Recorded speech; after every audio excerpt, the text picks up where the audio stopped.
자, 그러면 이제 조선 중기 부분을 이제 시작할게요.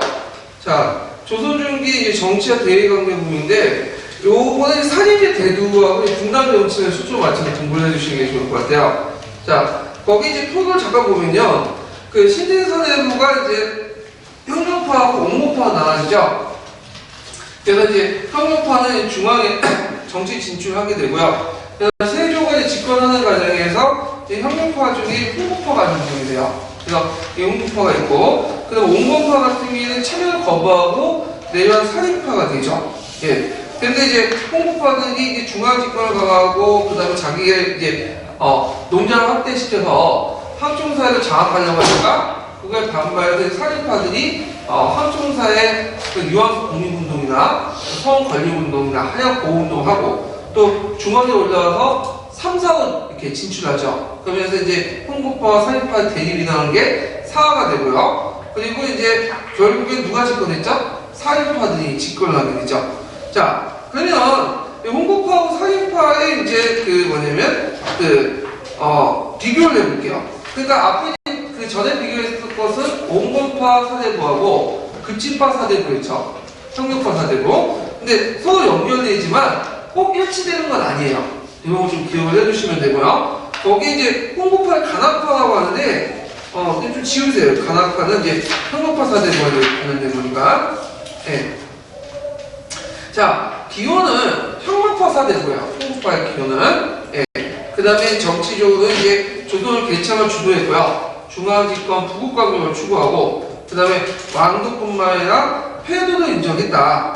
그 다음 경제적인데, 요거는 이제 그 형용파 사대부와 좀 다르죠. 형용파 사대부는 되게 중소지지층이었죠. 근데 이들은 이제 홍보대식으로 여하간 이제 권력을 누리고, 그걸 바탕으로 농장을 확대했기 때문에 대농장을 소유한 대지주다. 예. 그 다음에 사장 중심이다. 사장이라는 것은 이제 뭐냐면 외교 문서나 행정 문서가 다른 거거든요. 그래서 좀 약간 그 현실적인 경세적인 성격을 갖고 있고요. 그 다음에 성리학 이외에 사상을 되게 간대하다는 거죠. 상대적으로. 그래서 도교, 불교를 표방하는데, 자, 이거는 이제 세조가 집권할 때 뭘 표방했죠? 불교를 표방했죠. 요거 연결시켜서 보시면 돼요. 이게 또 형용파 사대부와 다르죠. 또 이런 측면에서. 형용파 사대부는 뭐죠? 성리학 외에 다른 사상에 대해서 배타적이죠. 예.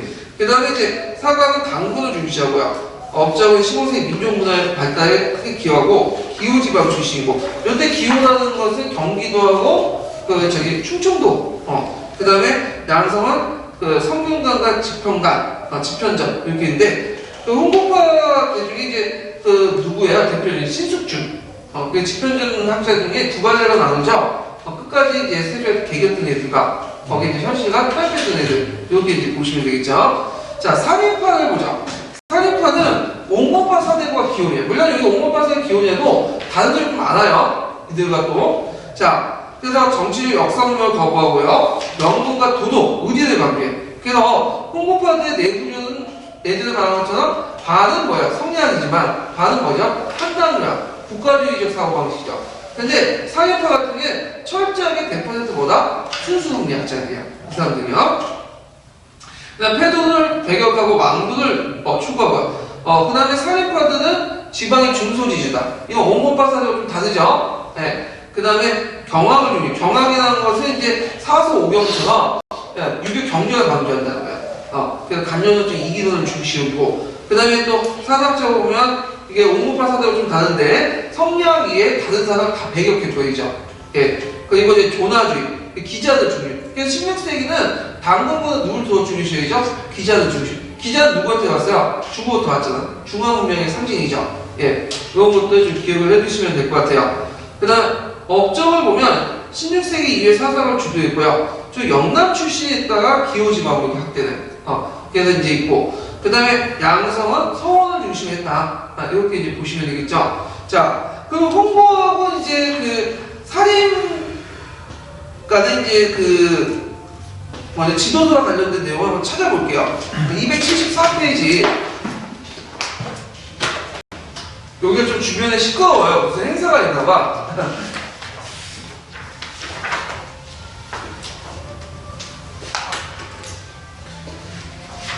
어린애들 데리고 노는 것 같은데. 자, 여기 보면 이제 사림세력이 있고 홍보세력도 있는데, 사림세력들은 이제 잠깐 보면, 어디부터 보냐면, 쭉 해서 두 번째 단락까지 한번 읽어보죠. 예. 고려말 조선왕조의 개창에 고려말 조선왕조의 개창에 반대하던 사람들은 주로 영남 지방의 향촌에 응거하면서 성리학적 사회질서의 확립을 위해 노력하였다. 이들은 성리학의 원칙에 철저하여 다른 사상을 이단으로 배격하였으며 중앙집권적인 통치체제보다는 향촌자치를, 힘에 의한 패도정치보다는 덕치와 인정을 바탕으로 하는 왕도정치의 실천을 지향하였다. 이들은 성종 초에 김종직을 비롯한 영남 출신의 산류들이 중앙정계에 진출하면서 정치 세력화하여 사림이라 불렸다. 사림 세력은 기득권 세력인 훈신들을 비판하면서 자신들의 정체성을 확립해 나갔다. 이들은 도묘하는 지방사회의 질서를 재편하기 위해 위안소에서 주례의 향사례, 향릉주례를 시행하고자 하였다. 중앙에서는 상사를 비롯한 언론 무필기관의 관직을 통해 정계로 진출하여 훈신 척신 계열의 비리를 비판하는 언론 활동을 활발히 전개하였다. 예, 여기까지요. 그다음 홍보세력 그다음.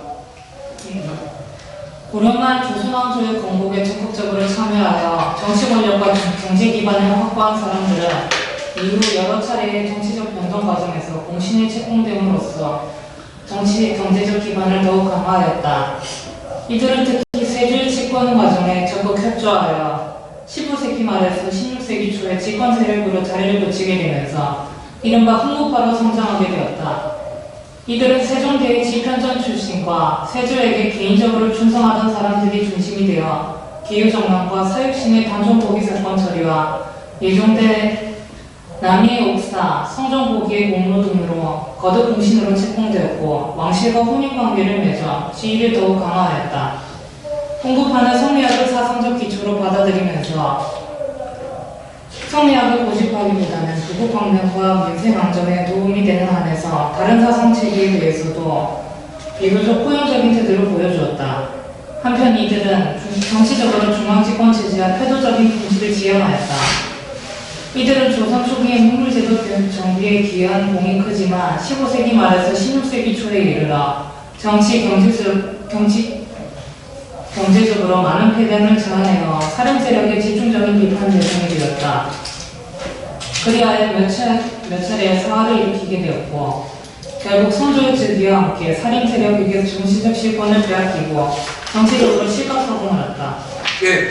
저는 이제 홍보파 이제 사회파의 이제 내용을 봤는데요. 홍보파는 세조와의 집권 과정이나 중종 반정 과정에서 이제 공신 대우를 받았던 사람들이 이제 성장했던 사람들이 홍보파들이고요. 그래서 사회파 같은 경우에는 이제 홍보파들 세력 확대되니까 이제 그 지방에서는 항양이나 항공주대 이런 것들을 보급하고 사창제를 실시하고 유한소를 공익운동을 하고요. 사원 권리 운동을 하고 그 다음에 또 그 보를 개발하고 보 아시죠?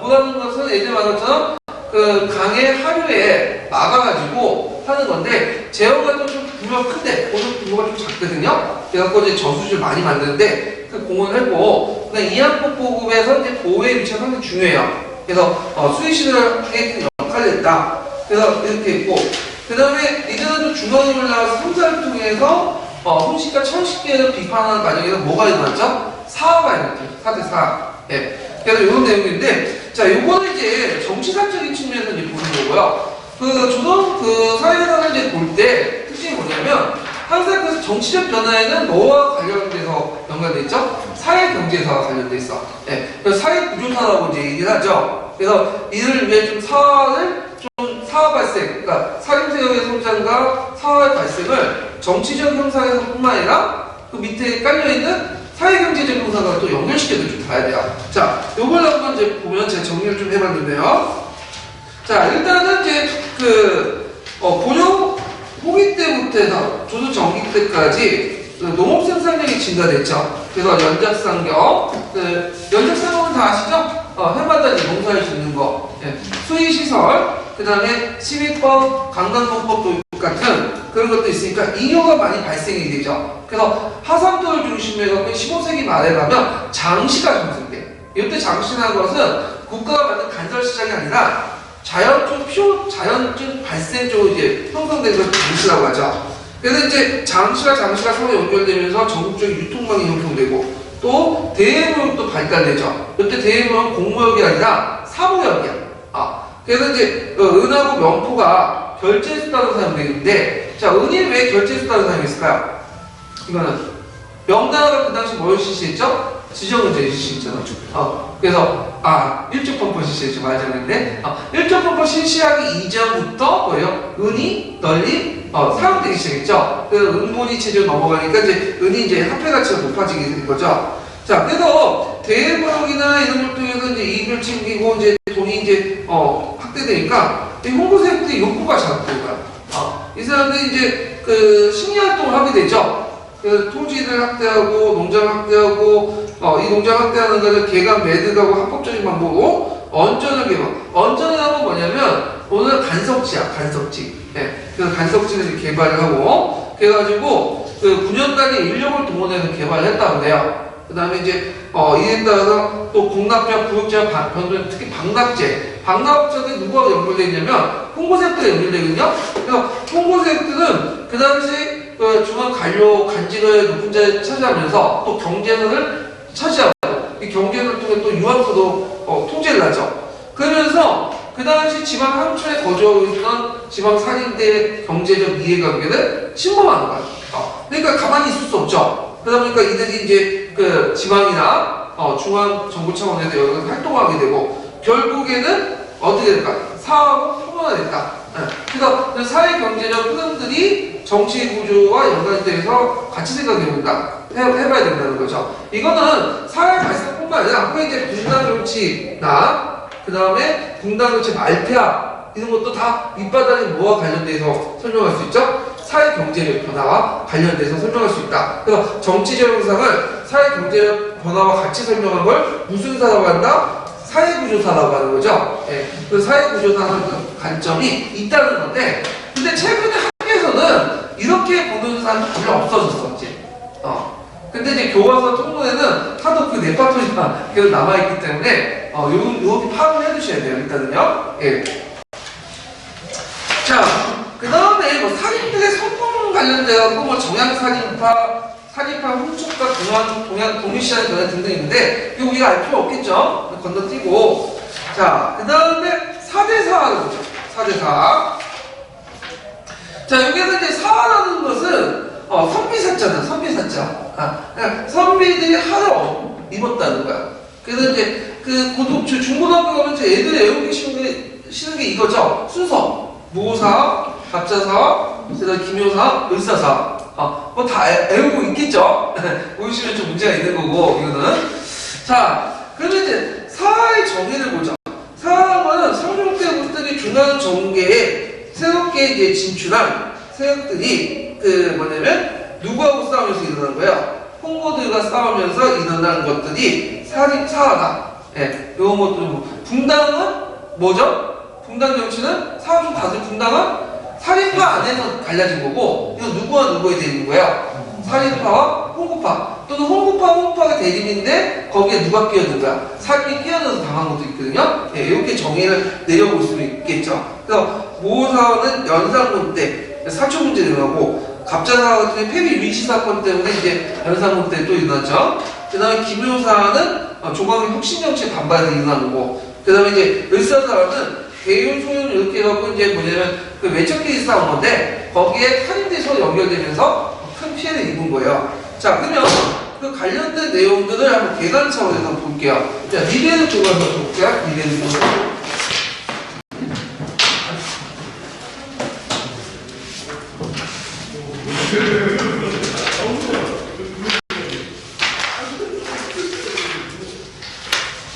리베르 교과서 137페이지. 거기 137페이지에서 138페이지까지 사화 관련된 내용도 있거든요. 그래서 한번 읽어볼게요. 살인이 성장하여 사화가 일어나다까지 한번 볼까요? 조선을 건국한 혁명파 사대부들은 조선 건국 이후 중앙 관직을 차지하면서 중앙 집권과 보국 강병을 추구하고 성리학적 통치 체제를 정비하는 데 앞장섰다. 이들은 관악파라 하는데 관합하는 유학, 불교, 도교, 풍수지리 사상에도 포용적인 자세를 보였으며 기술을 중시하고 시와 글을 쓰는 것을 좋아하였다. 관합파는 세조 이후 흥부파로 불렸다. 흥부파는 고위관직을 독점하며 대문장을 소유하고 부유한 생활을 하였다. 사림은 지방의 중도지주로서 흥부파의 부정과 비리를 비판하였다. 고려 말에 조선의 건국에 참여하지 않고 제하로 물러난 살인파는 성종 때 본격적으로 중앙정계에 진출하여 흥부파와 대립하였다. 흥부파는 중앙집권과 북국강병을 추구하였지만 살인파는 향촌자치를 주장하였고 도덕과 의리를 바탕으로 하는 왕조정치를 내세웠다. 성리학 이념에 투철한 살인파는 관합파와는 달리 성리학 경전 연구에 주력하였으며 기술을 천시하였고 성리학 이외의 사상을 배격하였다. 네, 아니 여기 있는 게 아니라 그 밑에 있는 건데. 네. 그 한번 읽으시면 사림이 성장하면서 사화가 일어나다 성종은 흥부 세력의 힘을 누르고 개혁을 실현하기 위해 새로운 인재를 필요로 하였다. 이때 김종직을 비롯한 사림이 중앙정계에 진출하여 정치적으로 성장하기 시작하였다. 관직에 나간 사림은 주로 상사에 배치되어 흥부 세력의 잘못을 비판하였지만 크게 충돌하지는 않았다. 성종의 뒤를 이어 연산군이 즉위하자 흥부 세력과 사림 세력 사이의 대립이 표면화되어 화화가 일어났다. 김종직의 제자였던 사관 김일손이 사초의 조의제문을 실은 것이 문제가 되어 하루 사림이 피해를 입었다. 이후 강력한 왕권을 휘두른 연산군에 의해 사림뿐 아니라 흥부 대신들마저 제거되었다. 독자사와 흥부 세력은 폭정과 사치, 공상한 생활 등의 이유로 연산군을 몰아내고 중종을 왕으로 세웠다. 중종관정 중종은 자신을 왕위에 오르게 한 고신들에게서 벗어나 올바른 정치를 하고자 조광조를 젊은 사림을 등용하였다. 조광조는 왕조 정치를 실현하고 백성의 생활을 안정시키기 위해 국진적인 개혁을 시행하였다. 청거제의 일종인 현량가를 통해 자신들의 세력을 확대하였으며 향약을 시행하고 소학금을 보급하여 사림의 향촌 지배력을 확대하려 하였다. 이들은 삼사의 원관직을 차지하고 자신들의 의견을 공론으로 내세워 경영 강화, 소득화 폐지, 반납의 폐단 시정, 미혼 삭제 등을 추진하였다. 이러한 개혁은 공신이 흥부 세력을 위협하였으므로 흥부 세력은 조광조 일파를 모함하여 죽이거나 유배를 보냈다. 김효사와 중종은 흥부 세력을 견제하기 위해 다시 사림을 등용하였으나 흥부 세력의 기세를 막을 수는 없었다. 인종이 제8개월 만에 죽고 어린 나이에 명종의 왕에 오르게 되자 어머니 문정왕후가 수렴평정을 하고 외쳐 윤원영이 세력을 잡았다. 윤원영 등은 인종의 외척 세력을 제거하였다. 의사사와 명종 때에는 윤원영 등 중신들의 부패가 극심하여 임꺽정과 같은 도적대들이 나타나기도 하였다. 사림은 4차례에 거친 사화로 큰 어려움을 겪었지만 지방의 서원과 현약을 기반으로 계속 성장해 나갔다. 16세기 후반 선조 때에 이르러서는 사림이 정치의 주도권을 잡게 되었다. 사림은 유명한 학자를 중심으로 학문과 정치 성향이 같은 사람들끼리 분당을 이루었는데 이후 분당은 중앙 정계의 주도권을 잡기 위해 서로 경쟁하였다.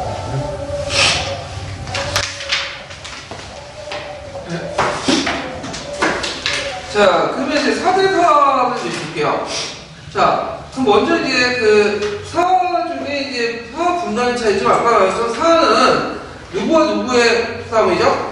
홍쪽 계열과 사림의 싸움이죠. 근데 분당은 이제 주도권 정치 장악하고 나서 사림 사이에 행해진 이제 정치 형태니까 좀 다르고요. 그럼 첫 번째 이제 사가 무오사인데 이 무오사는 흥부파들이 사림파를 공격한 사건이야. 그리고 이제 배경을 보면 성종 때부터 올라가는데 성종 때 들어가면 이제 세조 때 이제 그런 어떤 그 험악한 분위기가 없어지고 좀 자유로운 분위기가 됐어요. 그래갖고 이때 이제 그 홍보파를 견제하기 위해 살인파들을 많이 등용을 했죠. 그래서 살인파들이 선대에 진출하면서 왕의 비행뿐만 아니라 여러 가지 비판을 하거든요. 특히 홍보파들의 어떤 비행들 되게 비판을 해요. 그리고 이제 그러면서 이런 언론의 권한이 커져요. 근데 그 분위기가 어디까지 가냐면 그 연산군 때까지 가요. 그 연산군 초기 기록에 보면 연산군을 비판하는 내용이 되게 많아. 심지어는 이제 연산군이 회비 윤씨의 수용죄를 이제 지내는 것까지 비판하거든요. 예. 그래갖고 연산군들이 그러니까 그때는 이 분위기가 뭐냐 성종대 분위기가 이어진 거야. 그러니까 이제 연산군은 처음에는 좀 참았어. 얘도 사이코지만 좀 참았는데 이 사이코가 이제 뭐 발동한 거죠. 이걸 한번 꼬투리 잡아갖고 이놈들 좁혀야 되겠다는 생각을 딱 하고 있을 때 뭐가 터진 거예요? 이 무오사가 터진 거야. 갑자사하고. 자, 그럼 무오사가 이제 뭐냐면 이 무오사의 원인이 됐던 건 이 성룡실록 편찬 과정이에요. 이 성룡실록은 이제 그 연산군 때 편찬된 거죠. 성룡이 죽고 나서 이제 실록청이 만들어가지고 했는데 그때 이제 그 김일손이라는 사람이 이제 거기에 들어갔어요. 김일손이 이제 자기 그 스승이었던 김종직의 사촌을 가지고 이제 그 사촌은 이제 실록의 1차 사도 정도 역할을 하는데 이 사촌은 뭐냐면 여러분들 그 사극에 보시면 옆에 이제 막 기록한 사람 있죠. 한 명은 이제 승정원 주사고 한 명은 사관이거든요. 그 사관이 기록을 하고 나서 그것을 그 기록물을 자기 집으로 가져와요. 그래갖고 이제 거기에 또 다른 데로 평가를 해.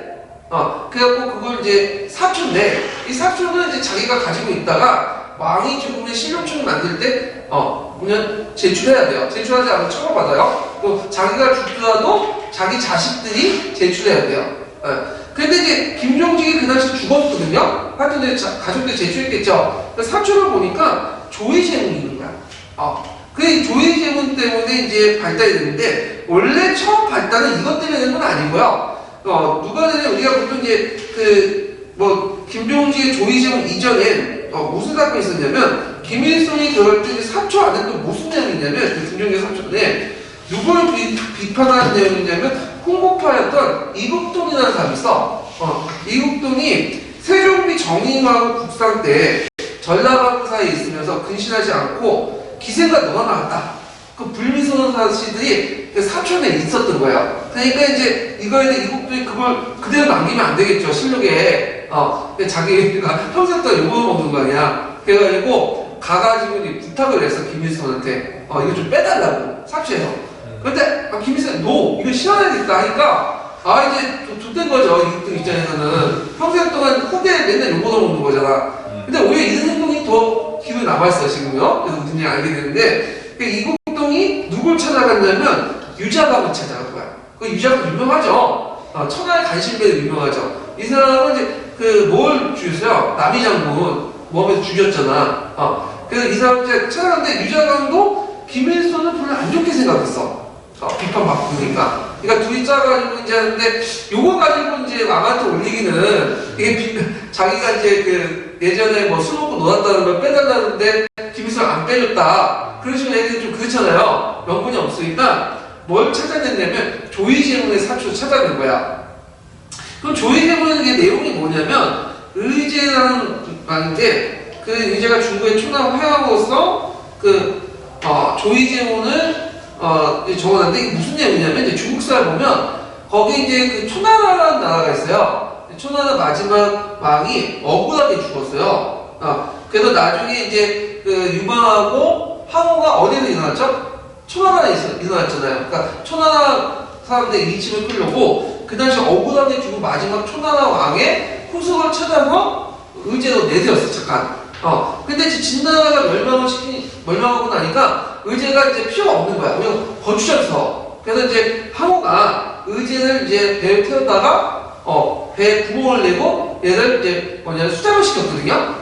이 내용을 적어 놓은 거야. 그래서 이제 꿈에 보니까 김종직이 나오는데 꿈에 보니까 의제가 와가지고 자기가 억울한 점 막 토론했다. 그 내용을 적어 놨는데 이걸 이제 유자감이나 이제 이 세상 보니까 이거는 분명히 정치적 의미가 있다. 그래서 이때 의제는 누굴 뜻하는 거죠? 의제는? 단종이죠. 그리고 그때 의제를 죽인 항은 누굴 의미하는 거죠? 세종을 의미한다. 그래서 이걸 가지고 이제 와가지고 막 꼬발린 거야, 이제. 그러니까 이제, 연수사분이 가만히 있어요? 평상시에 이제 뭐, 사임대 와갖고 삼사에서 막 자기 비판하고 하니까 속이 지금 불불 끄는 상태에서, 이 좋은 꺼리가 된 거 아니야. 그래서 이걸 계기로 해가지고, 그 당시 이제 김일성을, 흥만 영남 사람들 다 쳐내고, 그냥 심지어는 김종직 같은 그 사람을 죽었는데도 어떻게 해요? 구간찬 시켰죠.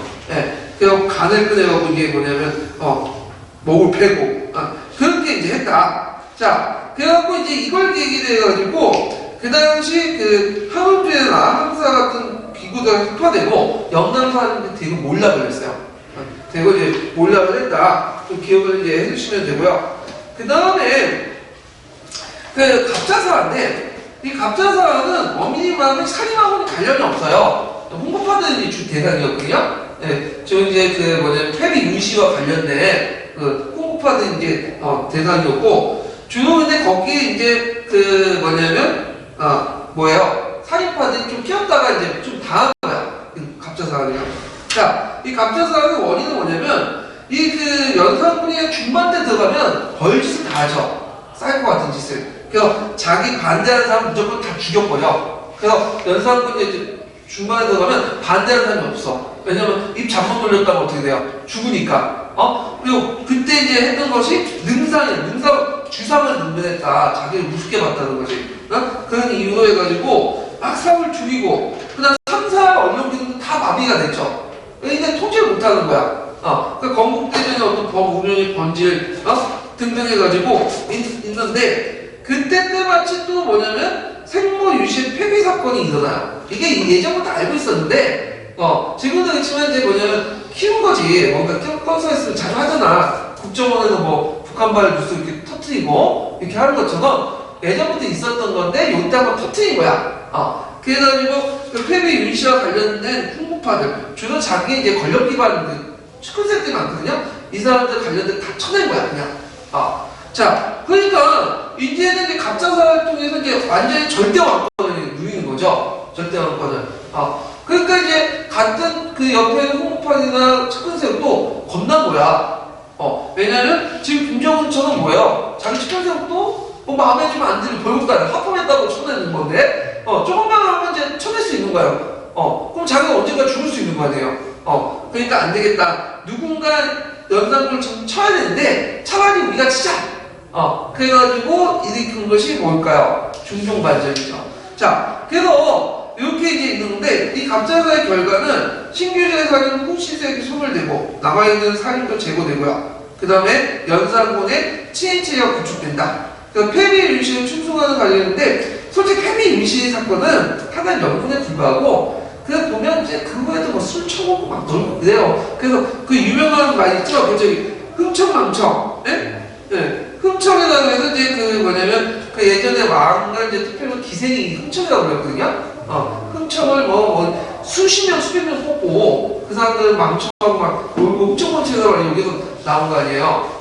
그리고 연산군이 좀 개벽이 있어가지고 그 자기가 노는 모습 못 보게 그 주변에 이제 뭐냐 다 벽을 쌓고, 그리고 뭐 사냥을 한다면서 이제 호랑이 사냥을 한다는데, 호랑이 사냥을 하면 어디에서 해야 돼요? 산에 가서 해야 되지, 그냥. 근데 산에 가서 호랑이 사냥을 좀 못하고, 호랑이를 잡아와. 그래서 호랑이를 가둬요. 그리고 호랑이가 막 나 물 수 있으니까, 호랑이를 물게 못하게 이게 담밥을 다 만들어 놓고, 거기 구멍을 하나 뚫어놔. 그래갖고 여기 해갖고 화살 쏘고, 완전 사이코 같은 짓을 이제 많이 한 거지. 자, 그래가지고 이제 어쩔 수 없이 이제 어쩔 수 없이 쳐내기 그래서 일어난 게 중종 반정이죠. 그래서 이때 반정이라는 건 뭐냐면 이때 반정 반대 반자로 해석하면 안 되죠. 돌이킬 반자. 그러니까 바른 것을 돌이키다 해서 이제 반정인데 이게 조선사의 특징이 뭐냐면 왕이 만답지 않은 건 뭐예요? 쳐내는. 근데 새로운 왕조를 만드는 게 아니라 기존의 왕조 안에서 현명한 사람을 또 찾아가지고 하죠. 그래서 이제 되게 중종반정, 인조반정 이런 형태가 이제 했죠. 그래갖고 이제 저희 중종반정은 연산군 총신제에서 주도했다. 언제나 자기는 죽을 수 있으니까 두려움 때문에 이제 했는데, 자 그때 이제 그 중종반정의 의미는 뭐냐면 아무리 군신 관계라도 군신 관계는 군주가 군주답지 못하면 어떻게 해요? 신하가 그걸 쳐낼 수 있다. 그러니까 예전에는 군신관계라는 것들이 뭐냐면 절대적이었는데 이제 상대적으로 바뀐 거지. 그래서 이제 의미가 있다는 거죠. 그리고 조선이라는 나라는 그 이시왕조만 한 게 아니죠. 이시왕조가 모아서 사대부 연합이 같이 한 거잖아. 그러니까 사대부와 왕이 서로 협력해서 정치를 운영했는데 그 연합은 지면 어떻게 됐거든. 그러니까 이제 이게 뿔따고 나는 일이 일어난 거죠. 그래서 이것이 이제 중종반정의 이제 실체라는 거죠. 그래서 이 중종반정 이후에는 이제 왕도 뭐냐 언젠가 쳐낼 수 있다. 절대적인 게 아니다. 충이라는 것도 절대적이고 건 상대적이고 왕도 연산군처럼 이게 괴물 같은 나오는데 사이코패스가 나오면 안 되죠. 그러면 왕도 뭐 해야 돼? 수신을 해야 돼. 항상. 그래서 그 왕도 수신해야 된다는 어떤 논리가 나온 거야. 이런 것도 좀 기억을 해두시면 되고요. 자, 김효사를 보죠. 김효사. 자, 김효사는 이제 그 시험 문제 많이 나오는 부분이 요거죠. 별표 한 2개 좀 놓으세요. 김효사는 딱 누가 생각나죠? 조광조.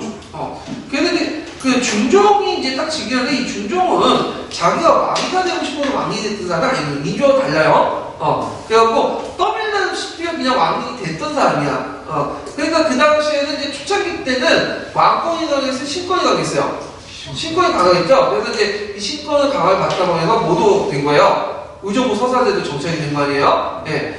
그래서 처음에 이제 홍보세 때 죽었었어. 근데 이제 비록 왕이지만 또 이제 뭐 왕이니까 자기가 이제 권한을 행사하고 싶겠죠. 그러니까 이제 누굴 이제 등용했냐면 조광조세력을 등용한 거야. 성종과 마찬가지 살인세력을 등용했는데 요때 이제 등용된 살인들은 영남살인 계통이 아니라 그 기호살인 충청도 쪽에 경기도나 충청도에 있는 살인이죠. 그 대표자가 누굴까요? 조광조죠. 그래서 조광조를 딱 옆에 두고 일종의 정치 조언자로 참모로서 이제 여러 가지 이제 하는데 이 조광조가 이제 딱 보기에는 이제 보자면 이 사람은 이제 그 조선사의 정표가 뭐냐면 성리학적인 어떤 도덕 정치가 뭐냐면 무너졌기 때문이다. 그래서 연산군 같은 왕도 나오고 그리고 왕이 왕다우기 위해서는 수신도 해야 되겠죠. 근데 이제 그 조광조의 입장에 중종이 상당히 답답한 거야. 왜 답답하냐면 중종이라는 사람은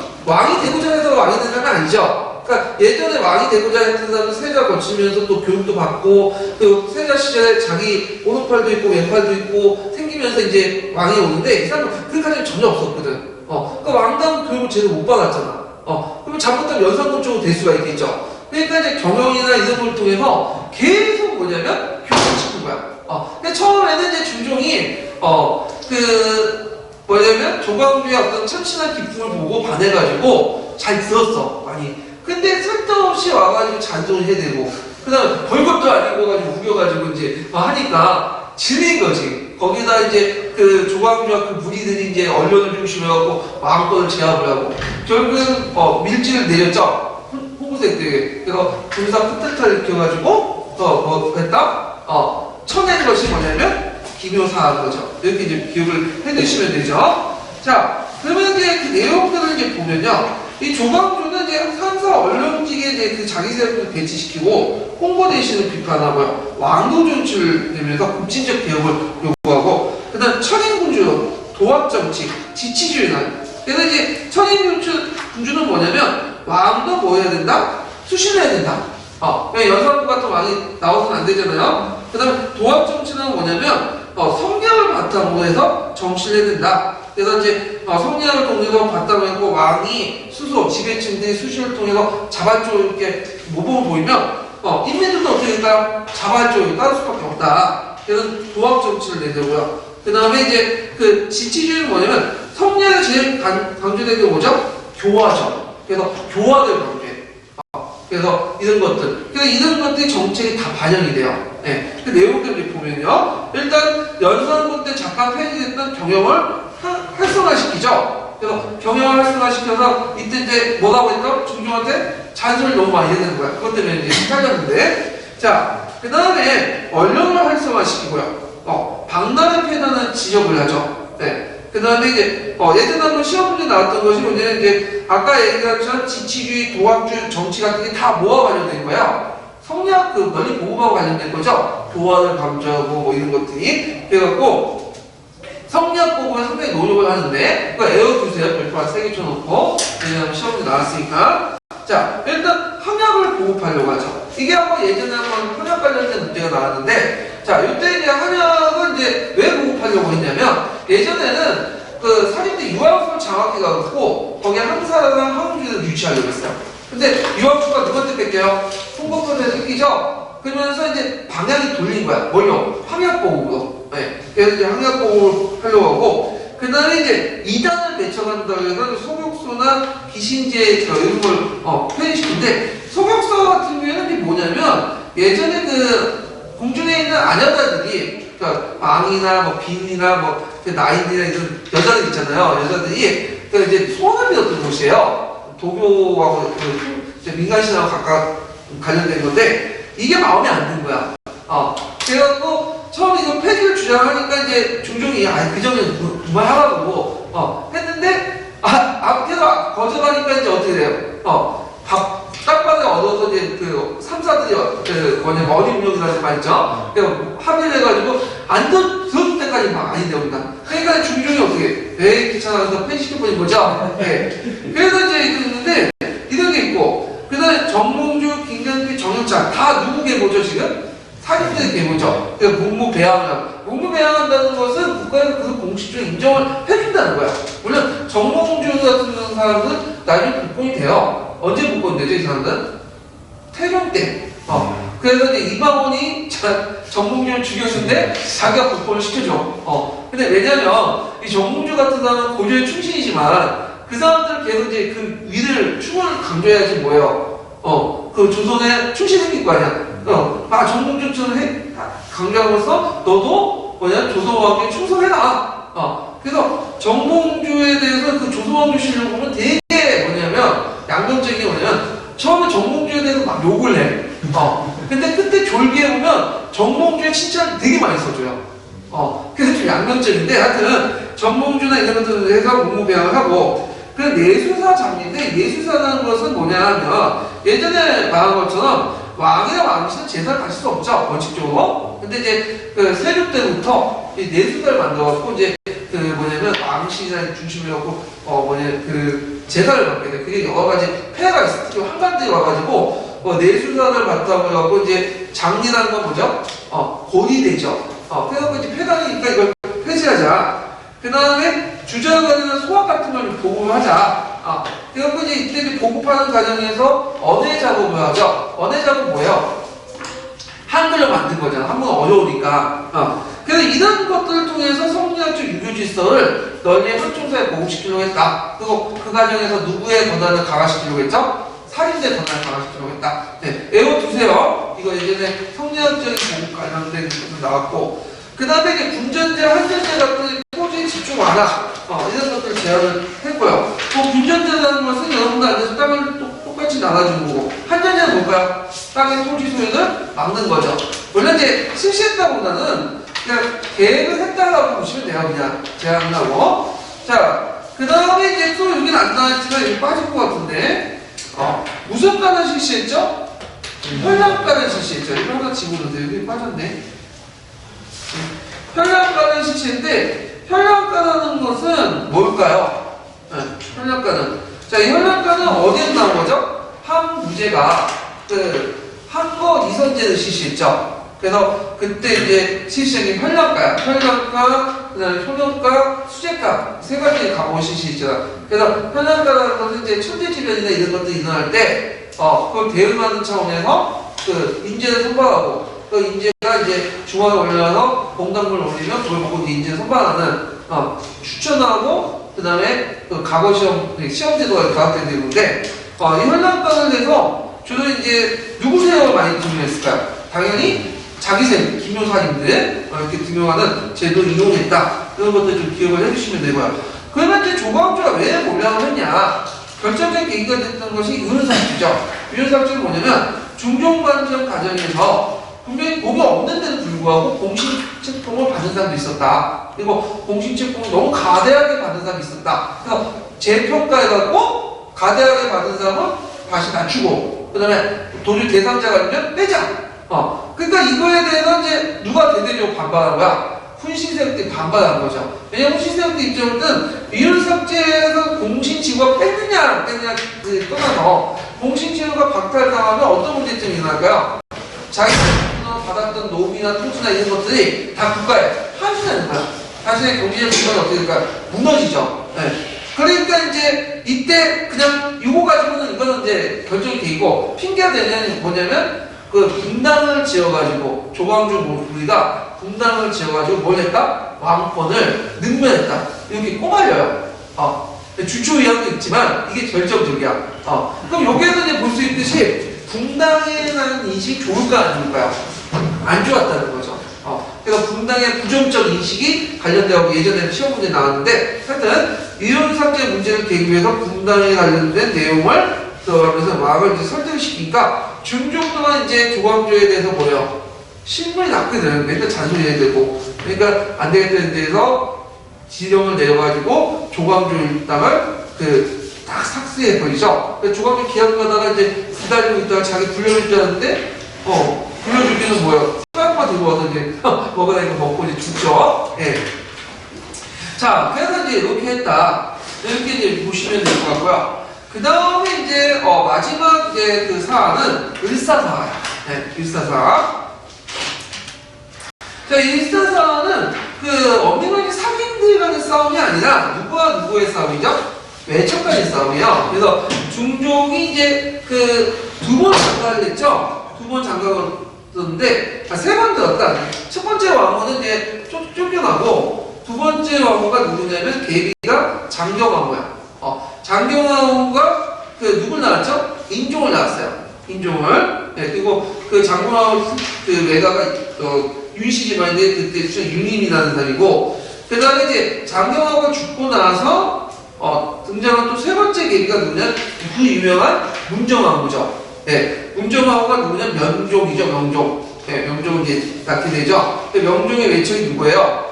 유원영 이렇게 연결되죠. 그래서 인종의 외척을 대윤이라고 하고 명종의 외척을 뭐라고 하죠? 소윤이죠. 그래서 명종 대원과 소윤 간에 권력 다툼이었고 거기에 누가 낀 거예요? 사인들이 낀 거야. 대개 보면 이제 사인들이 누굴 좋아했냐면 대운을 좋아했어. 유임을. 그래갖고 이제 물론 이제 명종 쪽으로 연결되어 있는 유원호 쪽으로 연결된 사인들이 있었지만 소수파였고 결국에는 소윤이 대운을 치면서 당연히 대운 쪽에 있는 사인들이 어떻게 될까요? 대거 몰락하고 많이 엮어서 죽게 되죠. 그래서 일어난 것이 이제 을사사화다. 이렇게 좀 기억을 해두시면 될 것 같아요. 그래서 왕이 승계 다툼을 가지고 일어났던 것이 을사사화고 문정왕후는 유명하죠. 이 사람은 이제 명종이 어릴 때 즉위하니까 이제 한동안 수염천적을 하고 수염천이 거두는 애도 명종한테 일일이 간섭을 해요. 네. 문정왕후가 뭘 강조하죠? 불교 강조하잖아. 그래서 요때 딱 뭐가 실시된 거야? 승가가 실시돼요. 요때 승가. 사명대사나 이런 사람들 다 여기서 배출되는 상인데 보호 승려도 유명하죠. 또. 보호는 고용인데 보호가 달라요. 예. 그래서 이제 문정왕후하고 이제 관련된 사람이 이제 을사사화다. 이렇게 좀 기억을 해두시면 되겠죠. 자, 그 다음에 궁당궁의 전개를 보죠. 궁당궁의 전개. 자, 요것도 이제 뭐냐면 시험 문제에 많이 나와요. 시험 문제. 많이 나오는 중요한 부분이야. 예전에 한번 나왔어요. 네. 그래서 있는데 궁당궁의 전개를 보면 궁당의 정의를 외워두셔야 되겠죠. 궁당의 정의. 자, 쓰라고 나올 수 있어요. 자, 궁당이라는 것은 이제 개념적으로 보면 학연에 의한 궁당의 공조를 바탕으로 상호 비판 체제이며 사립에서 주도되었던 성리학적 정치 운영 방식이다. 그래서 여기 핵심 키워드는 뭘까요? 궁당의 공전, 상호 비판 체제, 성리학적 정치 운영 방식. 그래서 뭐에 대한 대립된 개념으로 나왔죠? 당제. 그래서 이제 일본 애들이 우리나라 궁당을 뭐라고 했어요? 이거는 너네들이 조선이 망한 것은 뭐 때문에 거야? 당제 때문에 사회딱걸 세우고 너네들이 망한 거다. 우리가 멸망시킨 게 아니라 너희들이 이게 분열됐기 때문에 망한 거다. 이게 주장이에요. 근데 이거에 대해서 우리는 궁당이라는 개념을 제시했죠. 조선이라고 하는 게 500년 동안 간 거는 궁당이라는 뭐죠? 상호 번제 때문에 그런 거다. 근데 왜 망했냐? 오히려 이거는 궁당이 말폐화되면서 망한 거다. 일당화되면서. 그러면서 이제 새롭게 제시된 거죠. 예. 그래서 외워두세요. 그래서 이제 이런 강타성론에 대응하는 차원에서 궁당이라는 개념이 제시됐다는 거죠. 그러면 궁당이라는 내용 말이 우리나라에서 처음 나온 건 아니고요. 어디서 처음 나온 거죠? 중국에서 처음 나온 거예요. 중국에서. 그래서 이 궁당의 변천 과정을 좀 보면 중국도 초창기 때 분당 좋게 생각할까요? 안 좋게 생각할까요? 좋게 생각하지 않아. 그래서 이제 했는데 이게 좋게 생각하기 시작한 건 구양수 때부터죠. 구양수의 진국론이나 주위에 분자소 있는 인국 이당사 이런 내용들인데 요걸 이제 좀 설명을 하려면 그 책을 좀 읽어야 되는데 이 관련된 내용을 잠깐만 읽어볼게요. 몇 페이지 보시냐면요. 지도서 내용 중에 283페이지 보세요.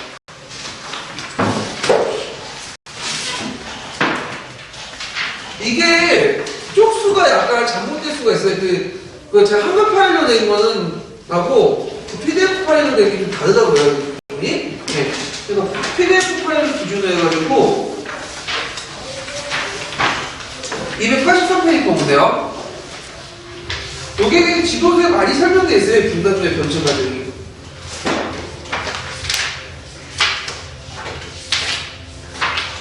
자, 이걸 보면서 좀 설명을 해드릴게요. 자, 여기 보면 이제 분당에 대한 정의가 나오죠. 분당은 동문, 동사의 겉을 지난 분당, 이해관계가 둘러싼 모임 집단 당의 합심만이 분당이다.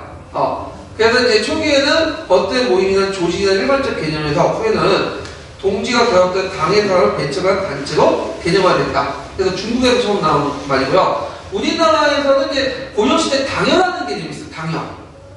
이 당연도 분당하고 비슷한 개념인데 좀 다른 게 뭐냐면 이제 그 이해관계만 이제 우리 정치 집단이고 새누리당처럼 그 분당은 뭐와 연결되죠? 학파와 연결되는 게 달라요. 당연한 학파와 연결되는 게 아니거든요. 자 보면 자 요게 원래 초창기 때 한나 당나라는 분당을 되게 부정적으로 봤어요. 왜 부정적으로 봤냐면 이걸 이제 보셔야 돼요.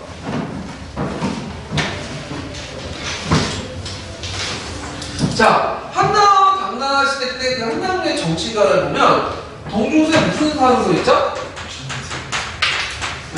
서인상설, 뭐 감흥설 이렇게 되는데 이게 뭐야? 하늘이 있어. 이게 하늘이라는 것은 뭐예요? 상제야, 상제. 상제 인격신이야. 감정이 있죠. 판단하죠. 나름대로. 그래서 하늘이 사람에게 뭐예요? 사람의 행동을 보고 판단해갖고 어떤 조치를 취한단 말이에요. 그래서 사람이 이제 뭐 잘하면 길조를 주고 삼성은 징을 주고 못하면 뭐죠? 징을 주고 여러 가지 천재지변 이런 것들을 주죠. 근데 제2선이라고 하죠. 뭐 태풍이 일어나거나 가뭄이 일어나거나 이상한 개인 현상들이 일어나면 다 이 제2선에 있다는 건데 자 그러면 여기 사람을 대변하는 사람 누구죠? 당연히 왕이나 황제죠. 그러니까 황제와 왕의 업적을 보고 누가 판단해서 하늘 삼재가 판단해서 정치적인 어떤 판단을 보고 길조라든지 그런 불길한 그것을 준단 말이에요. 그러면 당연히 정치의 주체는 누가 될까요? 황제가 되는 거야. 그럼 신하는 뭐죠? 황제 옆에서 뭐 하는 거냐? 도와주는 사람이야. 보조적인 거야. 근데 이거는 상당히 황제권의 강화를 되게 합리화시킨 건데 그러니까 황제는 지금 하늘부터 이제 판단을 받기 때문에 누구부터 책임진다는 거야? 하늘한테만 책임지는 거야. 그러니까 하늘이라는 게 예리하죠. 하늘. 그러니까 책임진다는 걸 책임지지 않는 거야. 책임 안 진다는 거야. 마음껏 실수도 마찬가지로 하나님한테 책임져. 하나님한테 책임진다는 거야? 안 진다는 거야, 이거는. 그래갖고 마음껏 절대화시킨 거야. 그런 과정에서 이제 신하들이 자기의 목적에 분당을 배수해서 황제가 정치하는 일을 방해한다. 그럼 어떻게 돼? 처벌되겠죠. 그래서 한당 시대 때는 되게 부정적으로 봤어요. 이걸요. 근데 송나라가 오면서 이제 바뀌게 돼요. 송나라가 오면서 송하민이 이하민이 하면서 이제 이 자연상을 이와 기를 가지고 설명을 하기 시작하잖아요. 그러면서 이제 등장하면서 하늘의 개념이 바뀌죠. 하늘이 이제 인격신이 아니라 뭐가 되는 거야? 천리가 되는 거야. 천리. 천리라는 것은 뭐예요? 우주의 공통적 법칙이죠. 법칙에는 인격이라는 게 없어요. 이거 천리가 모든 사람들이 뭐예요? 다 내재돼 있잖아. 네가. 또 왕이나 사대부나 다 네가 내재되죠. 왕조와 황제나 그 다음에 사대부가 같이 네가 내재되는 거야. 그리고 이 사람들이 니를 잘 발전하기 때문에 백성들을 니를 발전하지 않는 백성들을 어떻게 돼 있어요? 교화시켜야 되잖아요. 교화. 그러면 황제와 사대부는 포괄적으로는 물론 지배와 피지배 관계지만 서로 정치를 같이 할 수 있는 사람이죠. 그러면 이거 무슨 말? 정치를 황제와 독자로 하는 게 아니라 같이 한다. 무슨 주의가 나오는 거죠? 공치주의가 나오는 거죠. 공치주의. 이렇게. 자, 그러면 황제와 사대가 같이 했으니까 그럼 같이 정치를 한다든지 황제 독자든지 하지 못해요. 그러면 이제 사대부가 뜻이 맞는 사람끼리 모여서 분당하려고 해서 정치를 하는 데니까 꼭 부정적인 의미가 아니죠. 뭐죠? 긍정적인 의미죠. 그래서 성나한테 들으면서 이제 분양수나 주위의 분당론을 보면 이 분당의 이름이 긍정적에서 뭘로 바뀐다? 부정적에서 긍정적으로 바뀐다는 거죠. 네, 여러분 인식을 해야 돼요. 그럼 우리나라도 마찬가지야. 조선시대도. 조선시대 때 분당의 이미지는 되게 나빴어. 네, 조선 초기 때까지는. 왜냐면 그 당시에 그 한당 유학에 잔재가 많이 남았었잖아요. 한당 유학은 뭐예요? 상당히 뭐예요? 왕만의 정치적 주체로고 그 신도들은 거의 보조해주는 존재거든요. 그 분당을 지어갖고 한다는 거 왕권을 능멸하는 건데 좀 부정적으로 봤어요. 그게 이제 볼 수 있는 것이 중종만정 때 그 이유가 됐던 게 뭐야? 중종만정이 저기 뭐야? 기묘사의 이유가 됐던 것이 뭐죠?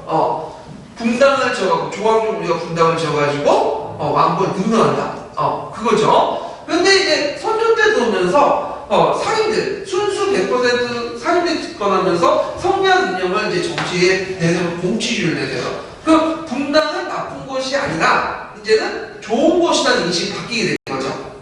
그래서 이제 이것을 볼 수 있는 게 선조 때가 뭐냐, 선조는 좀 마음에 안 드는데 이 캐릭터가 좀 이상이. 하여튼 이 사람이 뭐라고 얘기하면 그 주제를 말을 운용하면 인군 이당설을 하면서 나도 분당에 뛰어들겠다.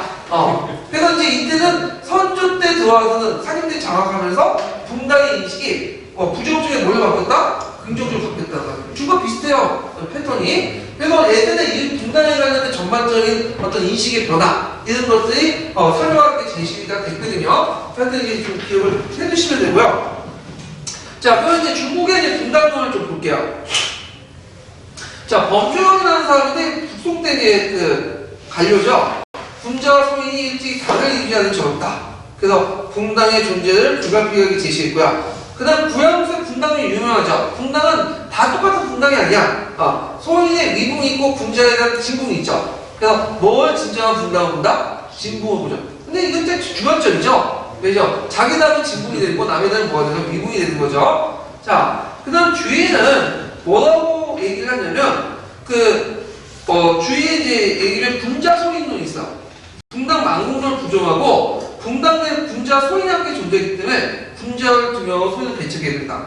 그 다음에 인군 위당설도 주장하고 예전에 이제 선조가 얘기했던 건데 분자가 분당을 이루고 임금을 또 끌어내서 그 당을 속하게 된다. 심지어는 왕조차도 뭐예요? 분당에 들어가. 그래서 선조가 이유와 성원의 분당에 착각이 있다. 얘기를 했거든요. 물론 정치인 발언이야. 누굴 견제하기 위해서? 동인세력들 견제하기 위해서 이제 그냥 했던 얘기인데 하여튼 이게 예전에 한번 그 선조의 입을 통해서 나왔죠. 인군 위당설 그 명칭 좀 정확히 보세요. 그래서 조선 초기 때도 이제 분당 사당을 했지만 나중에 이제 뭐냐면 긍정적인 인식을 이제 하게 됐다. 그래서 그 내용도 이제 쭉 있고 그 다음에 우리나라의 독특한 분당론을 제시했던 사람이 있죠. 누구죠? 이이죠. 이는 원래는 처음에는 분당에 대해서 끼어들지 않으려고 했어요. 동이나 서인이나. 그러니까 초창기 때는 양시 양비론에서 동인도 잘못됐고 서인도 잘못됐다. 근데 이제 결국에는 이게 정치 구도가 그렇게 재편되다 보니까 자기가 스스로 이제 뭐냐 서인으로 자정을 했죠. 그래서 서인이 이제 뭐냐 이파로 이렇게 구성이 됐는데 이때 이제 그 내세웠던 것이 뭐냐면 조제보안론이야. 그래서 조제보안론은 당세에 가까이 뭐냐 인재를 두명하고 결국에 한 개의 분당이 해체된다. 그래서 조제보면 각 당파에는 뛰어난 인재들 있잖아요. 그러니까 그 뛰어난 인재들을 키워가지고 결국에 하나의 분당을 만든 다음에 분당 전체를 해체시켜야 된다. 이게 조제보안론인데 이 조제보안론이 그 우리나라 독특한 분당론의 하나죠. 예, 이 조제보안론은 숙종 때 잠깐 탕평론할 때 언급이 됐었어요. 예, 그래서 이런 내용들 좀 보시면 되고요. 그 다음에 그 밑에 보면 쭉 이제 북인들과 각 정파들의 이제 분당론이 나오면요. 자, 북인을 보죠. 북인이 집권할 수 있었던 계기가 어떻게 집권했죠? 북인이? 예, 불교활동 때문에 집권했잖아. 그 운병장. 그러니까 조신계열의 궁인데 엄밀히 말하면 대국계통이죠. 예. 근데 이 대국 얘네는 좀 뭐냐면 강해서때 대국은 좀 다른 분당을 인정하지 않아. 대국 일가봐야. 근데 대국이 그 사림 안에서도 소수 세력인데 이들이 독점하니까 서인이나 남인 같은 주류 세력들이 되게 반발하죠. 그래서 일어난 것이 뭐죠? 인조 반정이 된 거죠. 그래서 대국의 일단 정제야. 이 내용이 예전에 한번 나왔어요. 그 당시 북인의 집권 그 가정하고 관련돼 갖고. 예. 그 다음에 인조 반정 이후에는 이제 그 서인, 남인 이제 소국기가 이제 이렇게 공존하게 되는데 뒤에 넘어가면 자 인조는 일단 국왕들은 신하들 분당자에서 부정하고 타파하려고 했어요. 네, 그 인정하지 않으려고 했고 그 다음에 이제 그 서인계 그 반영공신의 척신들 그러니까 윗대가리죠. 지도부도 분당에 대해서 기본적으로 부정적인 견해를 갖고 있어. 그 다음에 또 서인 안에서 또 살림 세력이 있죠. 살림이나 이제 일반 관료들은 분당의 존재를 인정하면서도 그 패단을 어떻게 시정할 것인가 보고 그 살림의 대표적인 주자가 누구예요? 송시현이죠. 그래서 송시현은 뭘 주장하냐면 주위의 군자 소인론 그러니까 진군자 태소인을 주장하면서 그 당시 이제 진군자 태소인이 뭐예요? 아까 제가 얘기했잖아? 분당에는 군자 소인이 함께 존재한다. 그래서 누굴 등용하는 거죠? 군자를 등용하고 소인을 배척해야 된다. 이게 상당히 주관적인 게 뭐냐? 요때 군자는 누굴까요? 송시현을 일단 살림사에 입히고 그 다음에 소인은 나머지 작것들이죠. 그러니까 이제 이 말은 뭐냐면 살림세력들이 뭐냐면 공신계를 공격하고 나머지 세력들이 배척하는 과정이 나온 거야. 상당히 정치적 발언이라는 걸 좀 보시면 되고 그 다음에 일반 관련된 남인들은 뭐라고 주장하냐면 이게 좀 다른데 같은 이제 해도 얘네들 그냥 군자 그 뭐냐면 남인한테 당파에 상관없이 인재를 두루두루 쓰자. 뭘 조제보안법 쪽에 입장을 이제 취했다. 이런 것도 좀 보시면 되고요. 결국에는 이제 분당도 자체가 이제 비판받게 되고 이제 영조와 이제 정조를 거쳐가면서 이제 그 뭐냐면 분당 자체를 부정하는 한국 탕평성이 제시되었다. 그래서 분당간의 번쩍까지 쭉 나와 있거든요. 한번 읽어보세요. 예. 그래서 요거는 이제 어디 좀 읽어보면요. 거기 283페이지 북인은 전쟁기간에 인명활동가부터 해가지고 일반적인 받아들인 분당론이다. 여기까지 한번 읽어볼게요. 예. 반면에 북인은 전쟁 기간의 의병활동과 주절론의 견지를 통해 확보한 명분상의 우월성과 재지적 기반을 바탕으로 서인과 남인에 대해 강경한 태도를 취했다. 이들은 미국적인 부정의 진정보다는 엄정한 시비, 정사의 분별을 강조하여 상대 분당의 존재를 인정하지 않으려 했다. 광해군대에 나타난 대북 일당 전제와의 추구는 이들의 분당에 대한 인식에 기인한 것이다. 인조반정 이후 정치 세력은 상대 세력과의 공존을 토대로 하면서 국론 정치를 추구하였다. 숙종 초까지의 정복은 반정을 주도한 서인과 남이 소속계 일부가 공존하는 형태였다. 인조를 비롯한 국왕국들은 신하들의 분당 결성 자체를 부정하고 그 타파를 주장했다. 군주들이 분당의 존재 자체를 인정하지 않으려 했던 것은 정권이 신하들에게 돌아가는 것을 반대하고 왕 중심으로 전국을 주도하고자 하는 의도에서 나온 것이다. 서인계 반정 공신이나 척신 세력들도 국왕의 입장에 동조하여 기본적으로 분당에 대해 부정적인 견해를 가지고 있었다. 살림이나 일반 관료들은 일반적으로 분당의 존재를 인정하면서 그 퇴장을 어떻게 시정할 것인가에 관심을 갖고 있었다. 송시열을 중심으로 하는 서인 살림계 인물들은 자신의 군자당으로 상대 집단을 소인당으로 부정하고 주위의 군자 소인론을 토대로 시비의 분별과 진군자 태소인을 강조하여 좌파 중심의 정부 운영을 꾀하였다. 이러한 논리는 공신계에 대한 상업 세력의 비판과 공격을 정당화하고 남인을 소인으로 단정하여 배척하는 서인 살림계의 주장을 뒷받침하는 정치 이론으로서 이날 노론 세력의 정치 활동의 이론적 근거가 되었다. 예. 자, 그러면 분당의 정계 과정을 이제 볼게요. 이제 보통 조선 정치사를 되게 50기로 이렇게 나눠지거든요. 한번 쭉 보면요.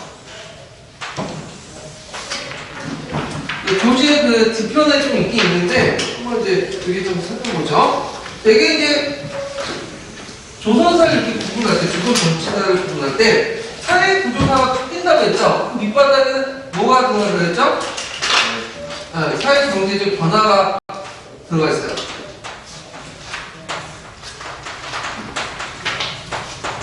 자, 보통 이제 16세기는 청산기야.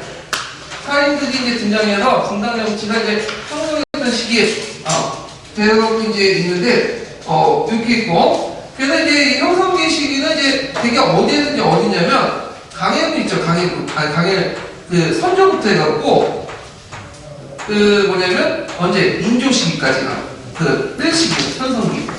분당 정치가 이제 뭐냐면 실시했던 그 시기가 이제 고, 근데 인조반전 계기를 가지고 이제 그 쭉 넘어가서 17세기 중반까지, 이 시기의 중반은 이제 숙종 전까지라고 보시면 돼요.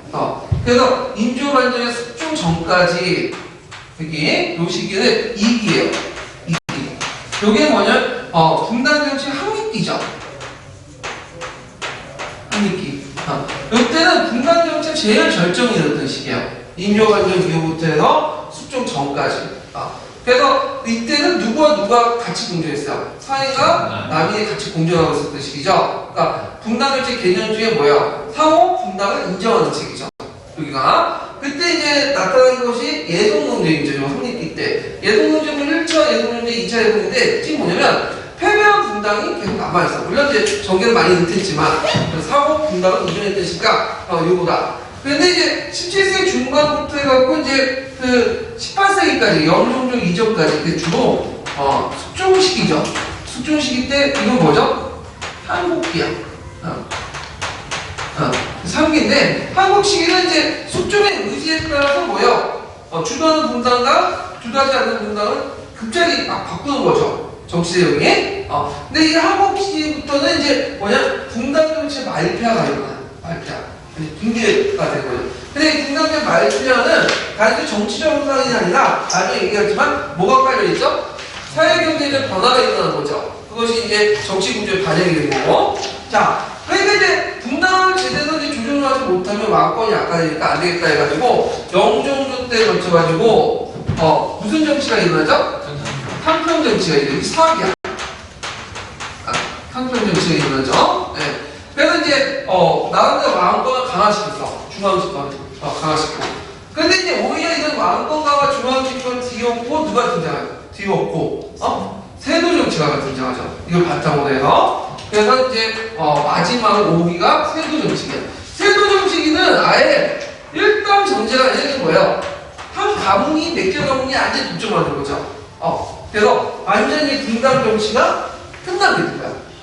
그래서 분당 정치의 형성기, 항립기, 한국시기, 탕평기, 세도 정치, 이게 5단계 나와요. 보통 조선 정치사를 논할 때. 예. 근데 이제 보통 그 분당 정치의 어떤 부정적인 모습들은 어디에서 방지되냐면 여기 저 호기 때 한국시기부터 여기까지.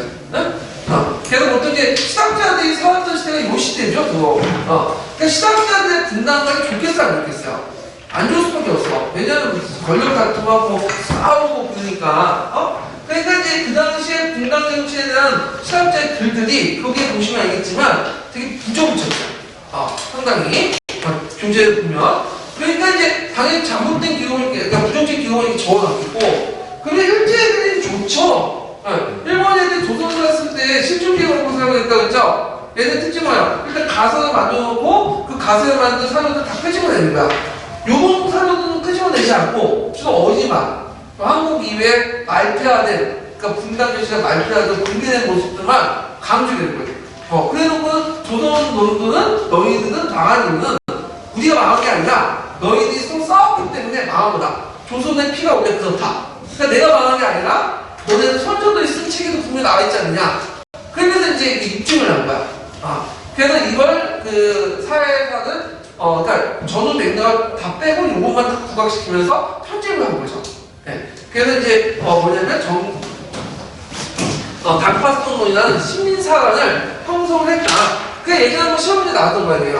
14년 기출문제. 그래서 이런 것도 좀 기억을 해두시면 돼요. 그래서 보통 우리가 분당이라는 거를 좀 나쁘게 생각을 하게 된 것은 뭐 때문에 나쁘게 생각한 거죠? 요 측면이 되게 이제 초등학기 때 측면이 되게 부각해갖고 일본 간학자들에서 이제 조작된 이미지 이런 것들이 이제 많이 머릿속에 들어가 있기 때문에 그렇다 이렇게 이제 하더라고요. 예.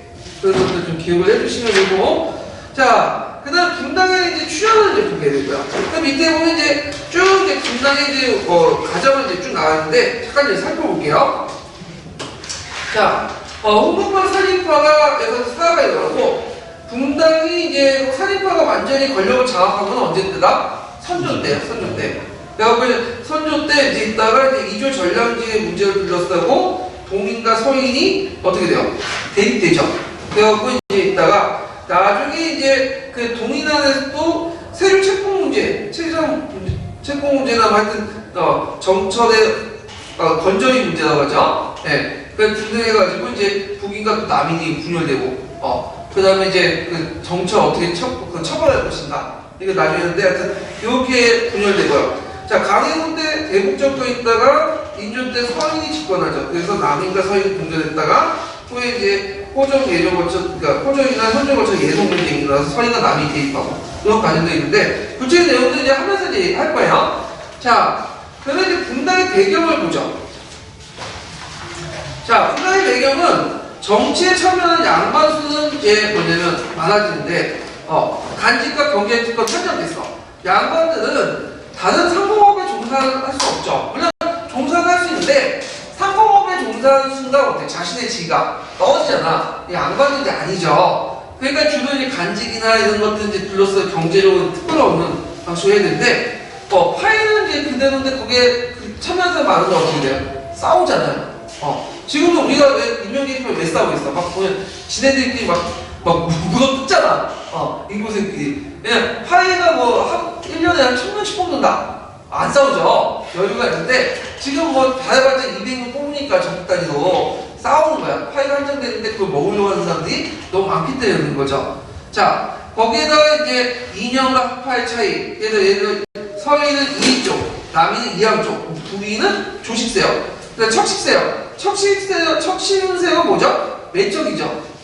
외척에 대한 입장 차이나 상대단이나 강호판 차이. 예를 들어 서인이 이제 나중에 분열된 것이 남이 척을 불렀다고 노동파는 뭐예요? 강경하게 처리하자. 근데 이제 이에 반해서 손은 좀 온건하게 처리하자. 가지고 또 분열되잖아요. 네. 이런 것들이 이제 여러 가지 문제에서 이제 분당이 형성이 됐다. 이렇게 좀 보시면 되겠죠. 자, 그러면 분당의 발생이 된 첫 계기가 됐던 것이 이제 선조 8년에 이조 전량지를 들여서 이제 동남 서유의 분열인데, 근데 배경을 이제 보면요. 그 당시에 신춘경이라는 사람이 있어요. 신춘경. 신춘경은 누구의 동생이냐면 심의경의 동생이에요. 근데 이제 이 신춘경, 심의경이 그 외척 집안이거든요. 그러니까 이제 그거에 대해서 이제 신춘경이 장원급제를 하니까 기존 그 간수대 전략에 첨가해 갔어요. 근데 이조 전략이라는 지역이 거기 밑에 이제 보면 알지만 통천권도 있고 남천권도 있고 막대한 권한이 있어요. 그러니까 그걸 누가 반대하면 김효원이라는 사람이 반대하. 외척을 쓸 수 없다. 그러니까 심의경이라는 사람이 이제 자기 동생 편을 들겠죠. 외척이 원우의 문격보다 낫지 않느냐. 그러면서 비록 외척이지만 능력 있으면 쓸 수 있지 않느냐. 그러면서 이제 신춘경을 따르는 무리와 심의경과 신춘을 따르는 무리와 김효원을 따르는 무리가 된 대립이 일어난 거야. 사님 안에서도. 그러니까 신춘경과 심의경을 따르는 사람들은 되게 보면 어떤 사람들이냐면 좀 기존 신진사인, 아니 기존 기성사님들이야. 근데 이에 대해서 이제 김효원을 따르는 사람들은 좀 늦게 들어온 젊은 사님들이죠. 그래서 둘 간의 싸움이 일어났다. 그러니까 둘의 집이 동쪽과 서쪽에 있다 해서 그러니까 그 누구야? 호원의 집은 동쪽에 건총동에 있고 위경의 집은 정릉동에 있다고 해서 서인과 동인으로 이렇게 불려지게 되죠. 예. 그런 것도 이제 좀 보시면 되고요. 그러면 이제 구분을 좀 해볼게요. 동인은 김효원을 중심한 신진사인들 그래서 이제 구성되어 있고 여기 신진사님 이렇게 쓸 필요 없는데 중복됐네요. 기성사님하고 좀 지워주시고 자 그래서 동인의 이제 정치 쟁점을 보면 치자의 지배자의 도덕적 자기 절제를 통해서 부패를 막으려고 하면 혼적 정치를 배제해야 된다. 외적을 정치에서 배제해야 된다는 주장. 혼적적인 외적이죠. 예, 외적을 철저하게 배제를 주장을 하게 돼요. 그 다음에 이건 뭐냐면 예전에 영종대 사례 때문에 그런 거죠. 문종하고 개팔 친 거 아니야. 예. 그래서 중국이나 조선인의 조선사회에서는 외적이 강해요. 그 강할 수밖에 없는 게 뭐냐면 친가 쪽은 그 정치불사해가지고 정치에 들어가지 못해. 그러면 자기 피부 치면서도 정치 참여할 수 있는 세력이 어떤 세력이에요? 외적 세력이에요. 그러니까 외적 세력들이 정치에 이제 자연스럽게 들어가게 되는데, 자, 한 번째 경향은 이 사람은 이해계통이죠. 당연히 기와 이 중에 언어가 강조하죠. 이를 강조하죠. 도덕적 원리, 원칙. 그래서 혼적 계열과는 이제 사상적 지주 역할을 하는 이를 강조했다. 이 부분 나중에 좀 이제 이양사상을 할 때 좀 얘기할 텐데, 그 외에 동인들은 그 외에도 작가 세력들 보여서 조식 계열, 성형덕 계열 등등. 그래서 나중에 동인 계열은 이양 계열로 빠져나가는 사람들이 남인이 되는 거고요. 조식 성형덕 계열로 넘어가는 사람들이 북인이 되는 거죠. 예. 그래서 있고, 그래서 서인은 실경을 중심한 기성사람들이야. 그래서 이 사람은 이제 혼적을 배척하기보다 능력이 있으면 적극적으로 그들도 등용하고, 오히려 그 능력 있는 사람을 더 등용해서 그다음 16세기 때 여러 가지 사회적 병폐들이 있었죠. 이런 것들 개선하는데 더 뭐냐면 초점을 맞추는 거야. 그래서 이 사람들은 그 도덕적 원리보다는 뭘 강조하죠? 이의 영향을 받아가지고 기를 강조하죠. 그래서 이 이의 사상이 이통 비공론과 연결되죠. 그래서 이는 보편적으로 다 반영됐지만 이가 잘 반영하기 위해서는 뭐가 됩니다. 기의 생활 형태, 물질적인 것도 어느 대하지만 반영될 수 있다. 이렇게 이제 주장을 하죠. 그래갖고 이제 이들 세력은 이제 나중에 뭐가 연결되죠? 노동과 소동 연결돼. 노동이 이이고 소원이 이제 소동과 관련된 그 학파들이죠. 그래서 이제 이렇게 해서 동인과 서인이 이제 그 뭐냐면 정책 쟁점이 다르고, 또 동인과 서인은 뭐와 연결됐죠? 학문적 집단하고 연결돼 있어요. 그러니까 학파와 연결돼 있다. 분당이 그걸 좀 기억을 해주시면 되겠죠. 그리고 여기에서 또 살펴볼 게 뭐냐면 이조 전략과 관련된 거예요. 자, 이조 전략은 이제 조선시대 때 그 정오품하고 정오품 정남과 정육품의 자랑이 합쳐져갖고 이제 하는 건데, 대개 보면 이제 그 이조 전략의 권한이 각각이에요. 일종의 그 오품 이하에 뭘 갖고 있어? 실제 인사권을 갖고 있어. 인사권을. 그래서 이제 내용을 보면요, 자대 낭천권이 있고 통천권, 낭천권 이런 게 있는데, 자대 낭천권이 자대권이라고 하죠. 자신의 후인자를 청구할 수 있는 권한이야. 그래서 이건 성명 때 간행적으로 이제 형성돼서 숙종 때 폐지됐어요. 숙종 때. 이건 법률로 보장되는 게 아니고 간행적으로 이게 형성됐기 때문에 자기가 마음에 안 들면 왕이라는 폐지시킬 수 있는 거예요. 그럼 왜 이런 그 간행들을 성종 때 줬을까요? 네? 요걸 주로 이조 전략은 누가 차지했어요? 사인들. 그러니까 홍보파를 견제하기 위한 거죠. 예. 그 다음에 통천권이라는 건 뭐냐면 당하정, 당하 총효직 이게 붙였어야 되는데. 예. 자, 당하 총효직을 선발할 수 있는 건 아니야. 자, 당하 총효직은 주로 어딜까요? 상사들이죠. 네. 그래서 이제 이것도 중종 때 이제 마찬가지로 홍보를 이제 견제로 형성했지만 영종 때 폐지됐고요. 그럼 왜 숙종 때나 영종 때 왜 이게 계속 폐지될까요? 이런 권한을 가지고 이조 전략이 제대로 정치를 했으면 되는데, 권한을 했었는데 이걸 자기 당파나 자기 어떤 욕심 채우는 데 이용했기 때문에 폐지된 거죠. 예. 그래갖고 이제 사회에 어떤 영향을 미치고 중종 때 정치 균형을 통해서 통치권을 뒀다. 그리고 마지막 낭천권인데, 낭천권은 이제 선조 2년부터 해서 8년까지 잠깐 둔 거야, 이거는. 그래갖고 이제 전략의 과거에 국제하지 않는 현사를 추천해서 조서를 등용할 수 있는 권한인데, 추천할 수 있는 권한인데, 이거는 잠깐 뒀다. 그래서 이조 전략의 최대 권한은 뭐다? 자대 낭천권하고 통천권이다. 그 개념 좀 기억을 해주시면 될 것 같아요. 자, 그 다음에 여기 보면 이제 그 선조 때 일어난 사건 중에 하나가 뭐냐면 전현인 사건이에요. 네, 전현 사건. 그래갖고 이제 이 전현 사건이 상당히 중요한데, 이게 이제 정현이라는 사람은 원래 이제 이 사람은 서인 계통의 사람이에요. 서인 계통의 사람인데 나중에 서인을 이제 버리고 어디로 간 거야? 동인으로 넘어간 거야. 그러니까 서인전도 괘씸한 거지. 원래 그 적보다 배반자가 뭐예요? 사실 괘씸하잖아요. 그래서 이제 이 정열이인데 이 정열이는 좀 약간 그 당시에 볼 때도 좀 약간 기인이었어. 상당히 성각자였고. 그래서 이 사람이 뭘 주장했냐면 천하위공이라는 개념을 주장했어. 천하는 공물인데 어찌 일정한 주인이 있느냐. 이 말은 뭐냐면 왕조차도 가르칠 수 있다. 네, 대단히 혁명적인 어떤 사고방식이죠. 그리고 이제 불사이분을 이제 부정을 하고요. 그리고 그 왕조차도 능력이 없으면 꼭 동서고 계승하는 것이라 자격 있는 사람들이 계승할 수 있다. 그러니까 조선왕조 입장할 때는 상당히 위험한 사람이야. 아니 지금 입장할 때는 당연한 소리인데 꼭 박정희가 대통령 됐다고 박근혜가 대통령 될 필요 없잖아. 그쵸? 제가 이른바 한다고 해서 잡아가진 않죠. 근데 그 당시에는 그게 되게 위험한 반응이었어요. 네. 그래갖고 되게 반왕조적이고 혁명적인 사상이었고 그 때문에 평상시에 이제 왕조 입장할 때는 좀 눈에 뭐냐면 가시가 박히는 분이죠. 예. 근데 이 사람이 이제 서울에서 이제 관료대를 때려치고 그 뭐냐면 어디 내려갔냐면 이제 자기 고향으로 내려갔어요. 그래갖고 이제 고향으로 내려갔고 전라북도 그 죽도에 대동대를 조직했어. 그 대동대를 조직을 내고 한 3,000명 이상 모았는데 근데 이게 이제 반대파들 입장에서는 상당히 좋은 거지. 왜냐면 이 사람이 대동대를 중심이었고 역모를 익힌다. 공격을 받는 거야. 그러면 이제 자기가 서울에 와서 그거에 대해서 이제 뭔가 판단을 해야 되는데 서울에 올라오냐고 이 죽도에서 이제 하다가 자살할 뻔인 거예요. 예. 그러니까 이제 이게 이제 확정이 된 거예요. 이놈이 이제 뭐냐면 꼴대 잡히니까 올라오지도 않고 이제 와서 뭐 자살하지 않았냐 뭐 이런 식의 이제 논리가 나온 거죠. 자, 그러니까 이제 이게 단순히 정혁이뿐만 아니라 누구와 관련된 동인 전반을 이제 깔려있는 동인에 대한 그 동인에 대한 수청 작업을 이제 하게 된 거죠. 예. 그래서 기축 옥사를 계기로 해서 그래갖고 이때 이제 동인의 영수가 누구냐면 이반이었어요. 이반과 그 일당들을 거의 수청을 시켰고 그리고 이제 이반의 이제 어디 자식까지도 노무까지 죽였다고 해요.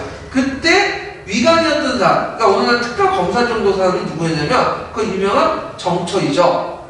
그래서 그 기록을 보면 정철은 어쩔 수 없이 했다는 견해도 있고 정철이 아마 그 선주의 명을 받고 한 건데 둘이 있을 것 같아요. 왜냐면 그 정철하고 그 이반이 평상시 사이가 안 좋았어요.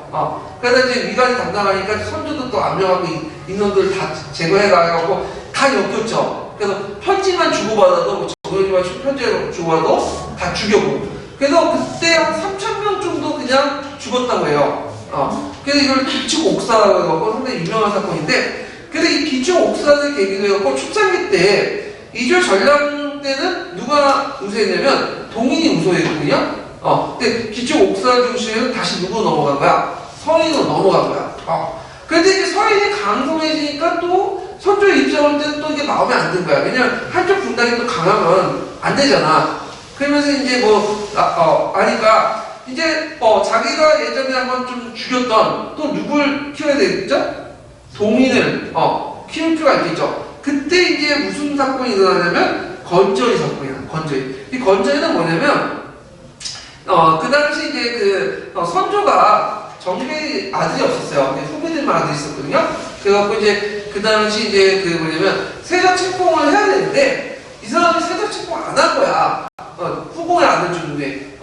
그래서 이제 그 답답하지 신하들 입장일 때는.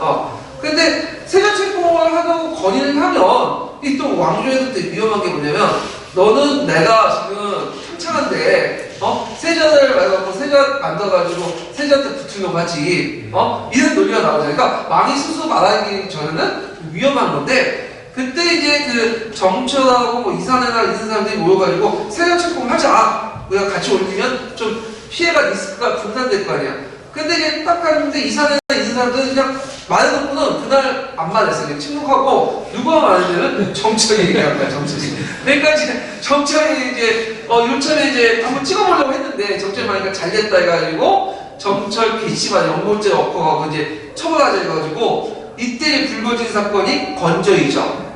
근데 이 건조이 사건을 계기로 해가지고 정철을 어떻게 처벌할 것이냐 가지고 동인 안에서도 이제 두 개의 계열로 나눠지게 돼요. 이게 이제 남인하고 북인으로 나눠지게 되는데, 자, 그 남인 계열은 정령의 사건 때 미간에서 정천을 원건하게 처벌하자. 이렇게 주장해요. 이양 문인들이 주장하는데, 근데 그 이유가 될 때 뭐냐면, 그때 그 북인, 동인 안에서도 이 남인 계열 좀 이양 쪽의 사람들은 정령의 사건 때 기초국사 때 그렇게 별 피해가 있지 않았어요. 근데 북인 쪽은 경우가 다르죠. 북인 쪽은 되게 많이 피해거든요. 그쪽 계열 사람들은. 그러니까 이제 강력하게 처벌해. 주로 서강덕이나 조식 문인 계통이야. 이 사람들. 그때 많이 죽었어. 그러니까 이걸 계기로 해갖고 남인하고 북인하고 이렇게 나눠지게 되죠. 이것도 그 당수가 어디에 사느냐에 따라서 이렇게 나눠질 거예요. 그래서 남인의 영수가 이제 유성룡이라는 사람이죠. 유성룡가 남쪽, 상대적으로 남쪽에 살기 때문에 이제 남인이라고 이제 부르는데, 지금 그 어디 갔어요? 거기 여기가 충무로잖아요. 거기 충무로보면 충무역에 내려가 보면 그 예견센터가 있어. 그 앞부분에. 네. 그 예견센터 있고 그 앞에 유성룡 집터가 있어요. 거기가 이제 남인의 영수였던 유성룡이 살았던 곳이죠. 예. 자, 하여튼 그래가지고 다시 남인하고 이렇게 북인이 이렇게 나눠지게 되고요. 그 다음에 북인은 다시 뭐와 뭘로 나누죠? 대북하고 소북계통이 나누죠. 그래서 대북의 중심 남명계열이고, 그 다음에 소북계통은 서경강의 하반계통이야. 그래서 조식 남명계열은 이제 그 조식을 예전부터 이제 그 이비하기 전부터 일본을 쳐서올 것이라고 예감을 하고 있었어. 그래서 자기 제자들에게 유명 그러니까 여러 가지 군사훈련도 시키고 그랬거든요. 그러니까 당연히 조식 남명계통에서 정의용이나 각제나 이런 많은 무명자들이 이제 출연되죠. 그러면서 이때 강해군의 분주활동과 연결되면서 어떻게 돼요? 강해군이 집권하면서 집권 세력이 된 거죠. 그래서 이제 이들은 뭐냐면 혈통사 약점보다도 황해 공정이나 능력을 존중하고요. 부국강론을 추구하는 현실주의자로 구성되고요. 근데 서북 같은 경우에는 주로 이제 활동을 하는 게 누굴 지지했겠어요? 영창대군. 그래서 나중에 이제 그 인조발전이 일어날 때 대북계통에 반대하는 소북도 그 남인과 서인을 같이 끼거든. 그러니까 소북이 살아남아 정치로. 근데 이 소북이 너무 이제 힘이 약하기 때문에 이제 어떻게 될까요?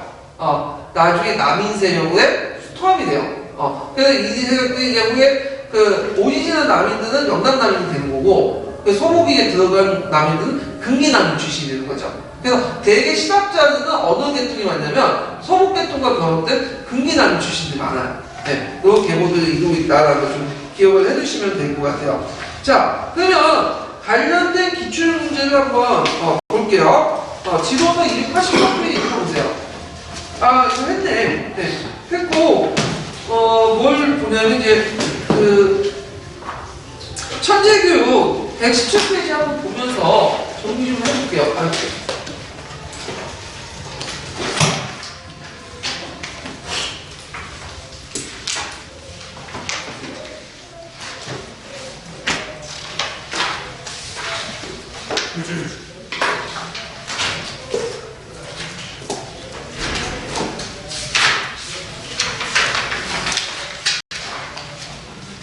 선생님 117페이지 그 분당의 출연 있죠? 이게 도표가 좀 잘 돼 있어가지고 한번 읽어볼게요. 살림은 여러 차례 사화로 많은 피해를 입었음에도 율기가진 소원과 향촌 비하기자 조직인 향양을 바탕으로 지방에서 꾸준히 세력을 키워나갔다. 선조가 즉위하면서 살림은 다시 본격적으로 중앙정계를 진출하여 전국을 주도하였다.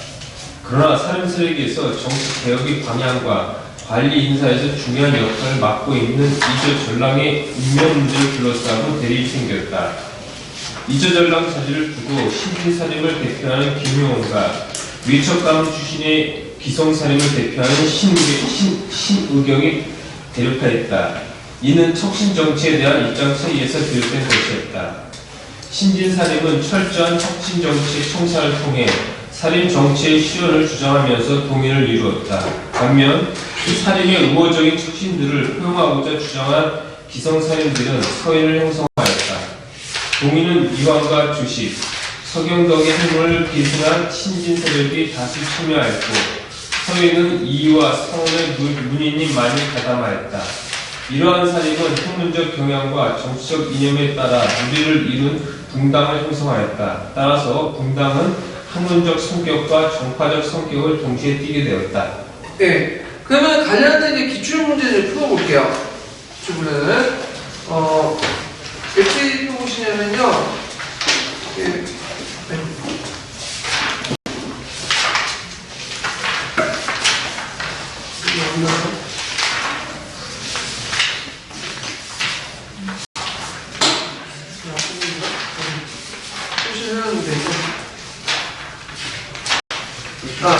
거기 60페이지. 60페이지. 6번 문제 볼까요? 6번 문제.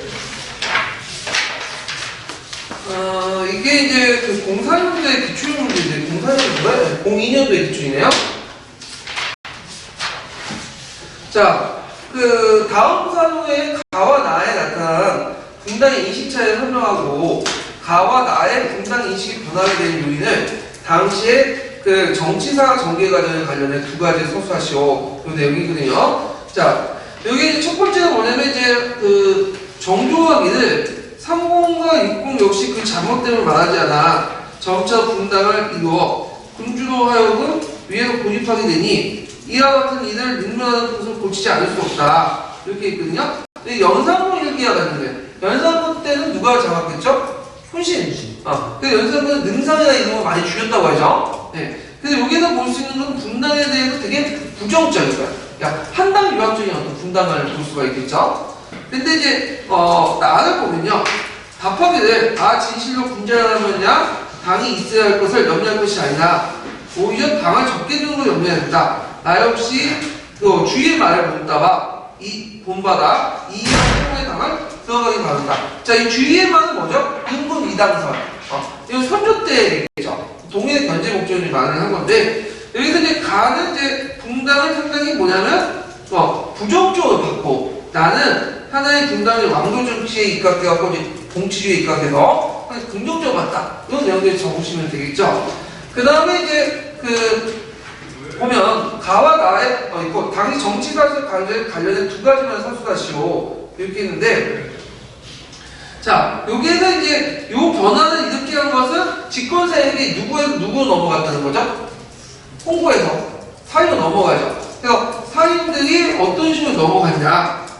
그래서 이제 사회에 불구하고 서원과 한약을 통해서 그 사인들이 이제 그 선조 때 둘이 실권 장악하고 성역 공론조치를 실시했고 그리고 그 등등등을 좀 쭉 적어주시면 되죠. 그리고 3사나 이런 걸 이제 진출해갖고 했다. 이런 내용을 이제 사회 성장 과정과 관련돼가지고 적어놓으시면 돼요. 자, 그 다음에 앞부분은 잠깐 안 했네요. 잠깐 앞부분도 좀 적어볼게요. 앞부분.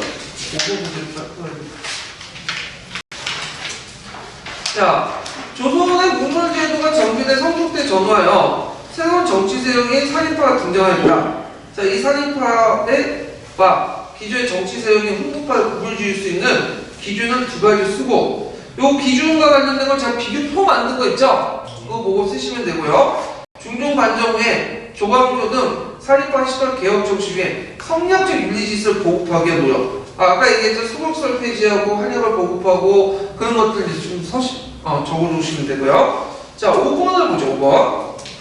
자, 5번은 다음에 설명하고 있는 정치 세력에 의해 추진되었던 정책만을 보기에서 모두 보는 것은 자, 3사의 언간직을 주로 포진하여 자신의 인명을 공론이나 포방하면서 요순시대와 같이 이상사를 구현하는 도학 정치를 실현했다. 그 다음에 연산과 학점을 통해 무엇보다도 군주의 마음을 바르게 하여 그래서 급선무를 깨달아 군주의 수신과 지치주의를 강조했다. 자, 도학주의, 지치주의 이런 것들은 다 누가 강조한 거예요? 사실 조광조가 강조한 거죠? 조광조의 개혁정치와 관련된 내용들 보는데 일단은 소극설 폐지하고요. 그 다음에 경영을 강화하고 자, 그 다음에 이조준은 자천제를 폐지했다면 숙종대 폐지를 영종대 완전히 폐지했다. 숙종대 폐지했다 좀 부활됐다가 영종대 완전히 폐지된 거고 그 다음 내수사 장례정리 맞죠? 장례 폐지 니은 답이 4번이 되겠죠? 자, 이런 문제가 나왔으니까 다음에는 어떤 문제가 나왔어요? 뭐냐면 조광조의 개혁정치와 관련된 문제들이 나오겠죠. 조광조의 개혁정치에 관련된 문제는 한약도 나와요. 한약 관련돼서도 이제 나왔던 거고요. 그 다음에 이제 7번 문제를 이제 보면요. 7번 문제.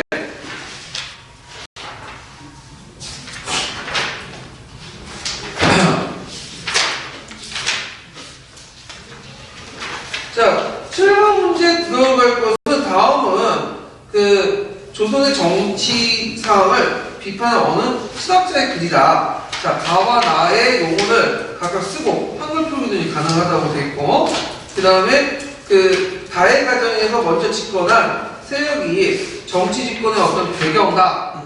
그 다음에 그 이후 실권한 배경들을 대외관계 측면에서 써보시오. 이렇게 있거든요. 그래서 그 내용을 보면 우리나라의 중세 이래로 탐욕스러운 사람들이 관리가 되어 정권을 마음대로 장악하려고 사화가 발생했다. 거기에 들어간 건 가는 사화고요. 먼저 모갑자의 사륙이 있고 나중에 기묘을사의 장악함이 있었다. 이때 충성스럽고 어린 사람들이 이런 가운데 많이 죽었다. 아직 분당, 그러니까 나에 들어간 것은 분당이죠. 분당이라고 불러주지 않고 있다. 선조이대가 하나가 나누어 둘이 되고, 하나가 나누어 둘이 된다는 건 뭐가 나눈다가 동과 선이 나눠지고, 둘이 나눠 넷이 됐다는 것은 이제 그 동이 나는 남인과 북인이 이렇게 됐다고 했죠. 또 나는 여덟이 됐다. 쭉에서 분야됐는데, 자, 여기 줄칠 부분에서 이제 그 다가 먼저 집권한 거. 2번 된 다음에 4번 됐다면 북인이죠. 4번, 4인이 북인. 그래서 여기에 이제 집권하는 세력들이 대각이 왜 집권했냐? 아까 얘기했지, 인제할 때 누가 도와줬죠? 강해군. 강해군을 도와줘서 집권을 했죠. 그 다음에 왜? 실권하면 대외관계는 명과 허공사의 중립정책을 추구했기 때문에. 근데 요거는 이제 일단은 답은 맞아요. 대외정책과 관련돼서 이제 쓰라고 했으니까 이제 어쩔 쓴 건데, 엄밀히 말하면 대북정권을 구성했던 사람들은 이 사람들도 이제 엄밀히 말하면 또 성향적 연분들이 있기 때문에 물론 약하지만 그 강해군의 중립정책에 대해서 반대했어요. 그래서 강해군이 막판에 보면 다 고립돼 있었거든, 이 사람이. 그래서 그 고립된 이유 중에 대북정권조차도 그 강해군의 중립정책을 반대했어. 근데 이제 거기에 없으니까 대외관계에서 대북과 연결돼서 이제 대북을 강해군과 동시해갖고 이제 얘기하는 건데, 그거는 좀 약간 문제인데 하여튼 뭐 이렇게 답이 구성이 됐다는 걸 좀 기억을 해주시면 되고, 자, 그 다음에 8번 문제 보죠. 8번. 자, 8번 문제 보면 거기는 이해 성성대부다. 거기에 조선정계 정치 참여층이 확대되면서 삶이 제기된 정치 운영 방식을 내포하고 있다. 가론에 들어갈 것에 해당하는 용어는 그래갖고 이제 사림은 뭐 나라의 원기가 되는 자다. 그래서 사림은 조정에 있는 자가 다른데 여기 들어갈 거는 이제 다 들어갈 것이 언료 공론이거든요. 공론. 네, 공론 쓰시면 돼요. 공론자는 이렇게 하면서 나라의 원기가 있는 사람 이렇게 해갖고 공론자 쓰시면 되고, 그러면 여기에서 뜻으로 공론은 뭐냐? 공론은 뭐냐면 그 상하 지위를 떠나서 여러 사람들의 의견을 모아서 하나로 이제 모아가지고 그 정치를 하는 거야. 공인데 이거는 이제 공치주의죠. 근데 주의할 것은 요때 공론의 주체는 누굴까요? 일반 피지배층이 아니에요. 왕하고 사대부야. 그러니까 실제로 사대부들이 공론을 빙자해가지고 자신의 의견을 반영했다. 이렇게 보시면 되겠죠. 그 다음에 그 언론하는 것은 신하 백성들이 임금의 자신의 의견을 전달하는 거야.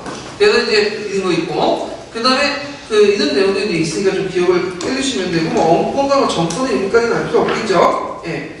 자, 그래서 이렇게 해서 이제 한번 분단 정치와 관련된 내용을 한번 살펴봤어요. 이렇게. 그래서 분단 정치도 시험 문제 잘 나올 수 있는 부분이에요. 그래가지고 저쪽 지도서 관련된 내용을 찾아가지고 봐주시면 될 것 같아요. 좀 쉴 시간이 될 것 같은데 좀 쉬었다 하죠.